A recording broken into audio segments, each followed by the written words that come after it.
Good morning, everyone. We made it to another Friday, so 3 more weeks of school after today, so the countdown begins. No new news for you today, just that it's going to be a hot and stormy afternoon, I think. So try to get out and get some sun this morning. And I'm going to be sending out an email in a little bit just to see if anybody would like to meet up with me on Google Meet next week so we can do some reading together and maybe some writing together. So keep an eye out for that email. Let's get right to reading Matilda. Chapter 5, Arithmetic. Matilda longed for her parents to be good and loving and understanding and honorable and intelligent. The fact that they were none of these things was something she had to put up with. It was not easy to do so, but the new game she had invented of punishing one or both of them each time they were beastly to her made life more or less bearable. Being very small and very young, the only power Matilda had over anyone in her family was brain power. For sheer cleverness, she could run things around them all. But the fact remained that any 5-year-old girl in any family was always obliged to do as she was told, however asinine the orders might be. Thus she was always forced to eat her evening meals out of TV dinner trays in front of the dreaded box. She always had to stay alone on weekday afternoons, and whenever she was told to shut up, she had to shut up. Her safety valve, the thing that prevented her from going round the bend, was the fun of devising and dishing out these splendid punishments, and the lovely thing was that they seemed to work, at any rate for short periods. The father in particular became less cocky and unbearable for several days after receiving a dose of Matilda's magic medicine. The parrot in the chimney affair quite definitely cooled both parents down a lot, and for over a week they were comparatively civil to their small daughter. But alas, this couldn't last. The next flare-up came one evening in the sitting room. Mr. Wormwood had just returned from work. Matilda and her brother were sitting quietly on the sofa, waiting for their mother to bring in the TV dinners on a tray. The television had not yet been switched on. In came Mr. Wormwood in a loud check suit and a yellow tie. The appalling broad orange and green check of the jacket and trousers almost blinded the onlooker. He looked like a low-grade bookmaker dressed up for his daughter's wedding, and he was clearly very pleased with himself this evening. He sat down in an armchair and rubbed his hands together and addressed his son in a loud voice. "Well, my boy," he said, "your father had a most successful day. He's a lot richer tonight than he was this morning. He has sold no less than 5 cars, each one at a tidy profit. Sawdust in the gearboxes, the electrical drill on the speedometer cables, a splash of paint here and there, and a few other clever little tricks, and the idiots were all falling over themselves to buy." He fished a little paper from his pocket and studied it. "Listen, boy," he said, addressing the son and ignoring Matilda.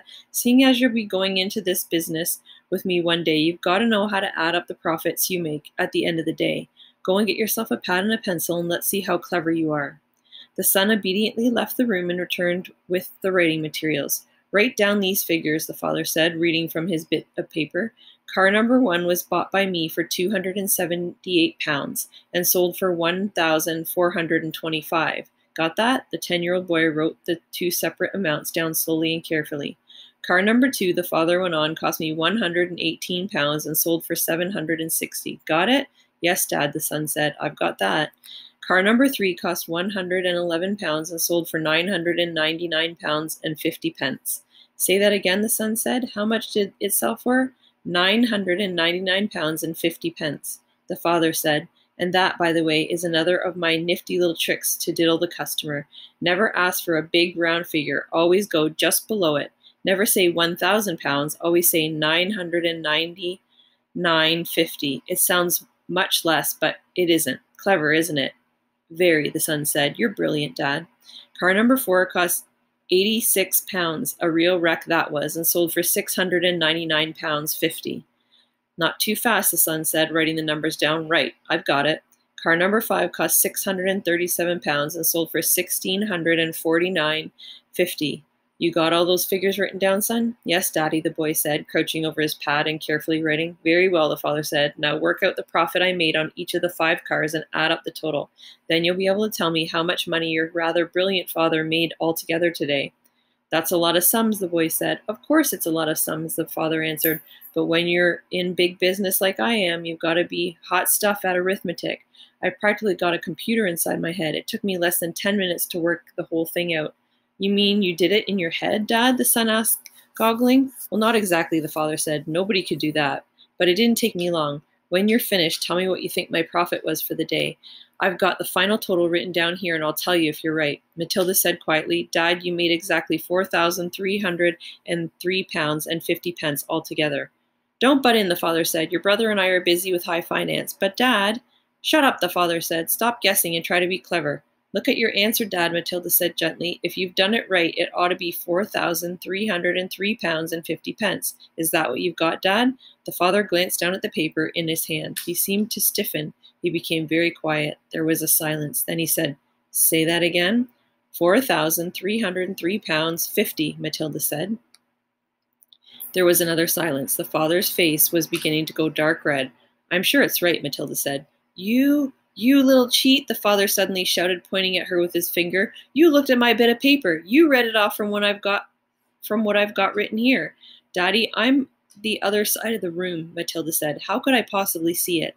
Don't give me that rubbish, the father shouted. Of course you looked. You must have looked. No one in the world could give the right answer just like that, especially a girl. You're a little cheat, madam. That's what you are, a cheat and a liar. At that point, the mother came in carrying a large tray on which were the 4 suppers. This time, it was fish and chips, which Mrs. Wormwood had picked up in the fish and chip shop on her way home from bingo. It seemed that bingo afternoons left her so exhausted both physically and emotionally that she never had enough energy left to cook an evening meal. So if it wasn't TV dinners, it had to be fish and chips. What are you looking so red in the face about, Harry? She said as she put the tray down on the coffee table. Your daughter is a cheat and a liar, the father said, taking his plate of fish and placing it on his knees. Turn the telly on and let's not have any more talk. Have a great weekend.